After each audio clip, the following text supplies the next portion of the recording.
Agora, acontece que eu não estou tão contente com a democracia que nós temos hoje. Afinal de contas, a Itália tem Berlusconi, a França tem Sarkozy, enfim, a direita está extremamente avançando nos postos mais importantes da Europa. No Brasil, a situação também se complica. Na América Latina Mas, se Janot, só para complica. provocar você um pouquinho, com todo o bom humor e o enorme respeito que eu tenho pelo seu pensamento, dizia-se a mesma coisa no começo dos anos 60. Por exemplo, na então Alemanha Ocidental, havia ali políticos de direita ou de extrema direita. Eu vou lembrar um nome que, para quem é ligado à Alemanha, imediatamente vai acender um monte de luzes. Franz Josef Strauss. Hoje é o nome de um aeroporto enorme ali perto de Munique. Mas era considerado um raivoso de direita, horrível, que se chegasse ao poder, e chegou, transformaria uma nascente democracia, então nascente, né? Porque a Alemanha Ocidental, fundada em 1949, 1961, ela não tinha nem 20 anos de idade. E o Franz Josef Strauss era a encarnação disso que você está falando agora. Quer dizer, a direita avança. Eu não sei se a direita avança na Europa. Eu acho que a direita ocupa na Europa o espaço que ela teve nos últimos 40 e 50 anos. Eu não vejo isso. Não. Não, em primeiro lugar, não é porque isso, em primeiro lugar, a primeira pergunta, não é porque isso foi dito há 40 anos atrás que ele não pode ser verdadeiro hoje. Segundo lugar, a democracia sempre tem essa tensão, né, isso entre aquilo que nós temos e aquilo que nós desejamos dela. E, portanto, é importante que a gente repita, mesmo que sejam chavões, coisas do passado. Terceiro lugar. Percebo que eu o provoquei. Tá certo? Terceiro lugar, eu acho o seguinte. Nós temos que fazer também hoje a crítica da democracia moderna. Não, quanto a isso não há a menor dúvida. E eu não acho que nós temos muito pela frente para termos uma democracia muito mais efetiva. Eu não estou contente com esse deslocamento entre a política e a sociedade civil. Não, tudo bem, mas não há incompatibilidade entre a democracia e a direita. A direita faz parte da democracia. Tá. Mas há uma incompatibilidade de um peso enorme da direita na democracia. Vamos reiniciar logo depois do intervalo. Para variar, deixei passar o tempo, estou chegando ao final do primeiro tempo do nosso programa. A gente começa aqui logo depois do intervalo. É só um instantinho, fiquem conosco. Até já. Vamos parar, retomar de onde a gente estava, Guilherme. Nós estávamos conversando ao final do primeiro bloco, um pensamento colocado por uma boa provocação sua, dizendo da sua preocupação com a democracia e esse descolamento entre a sociedade civil e as instâncias políticas. O Muro de Berlim é uma lição em relação a isso, de certa maneira. Agora, que outras essa queda, esse fato que nos faz fazer um programa de televisão a respeito dele, traz do ponto de vista da atenção que a gente dá hoje às instituições democráticas?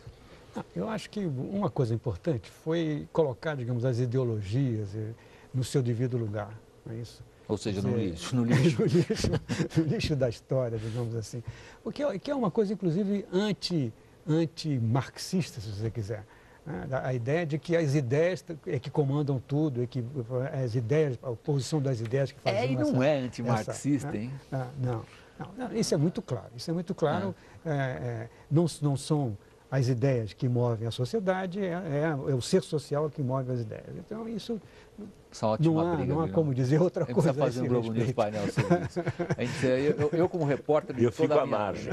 Eu como repórter, acabei até criando um bordão, que é que a percepção que as pessoas têm dos fatos é muito mais importante do que aquilo que a gente possa considerar fato. Mas essa é uma visão muito estreita da atividade do jornalista, que é, por definição, uma atividade muito restrita do ponto de vista da compreensão instantânea da abrangência de fatos históricos. É por isso que eu fiz a brincadeira no começo do programa também, se as pessoas se lembram qual foram as manchetes dos jornais no Brasil no dia 10 de novembro. Daqui a pouco vem a resposta.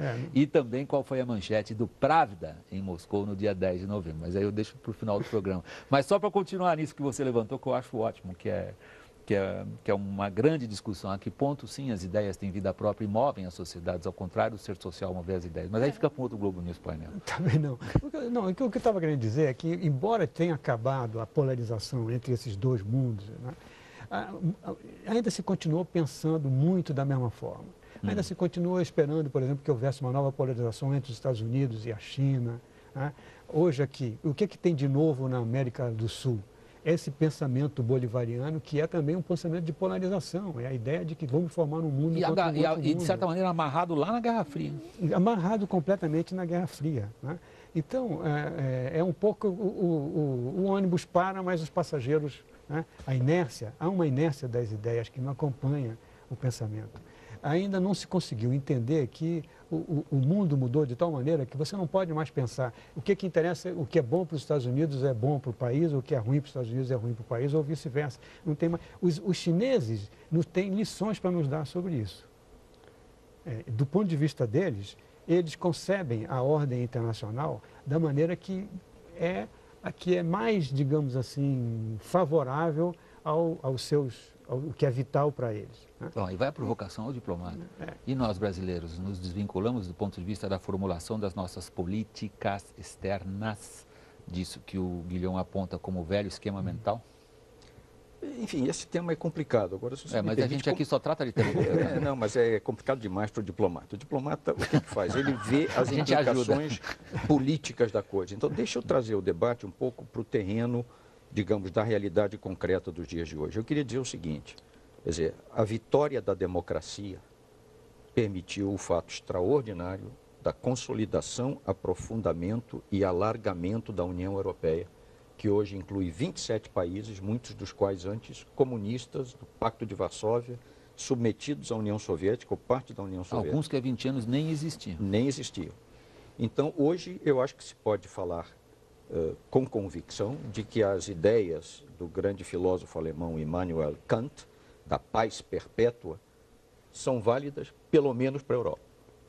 Agora, é claro que há governos diferentes e há hoje, eu concordo com o professor Gianotti, hoje a direita na Europa é diferente da direita do imediato pós-guerra, porque há um fato novo que contribui para o levantamento de muros mentais, psicológicos, étnicos. É o fato da imigração maciça para a Europa Ocidental, o que explica certas tendências fascistoides claramente visíveis na Itália, em algumas manifestações extremistas na Rússia, lá do outro lado, na ex-Alemanha Oriental e em outras partes da Europa. Eu acho que esse é um desafio que a democracia, e também nos Estados Unidos, né, com o sentimento anti-imigração, o fenômeno da imigração, é um fenômeno que suscita. E há outros muros mentais mesmo.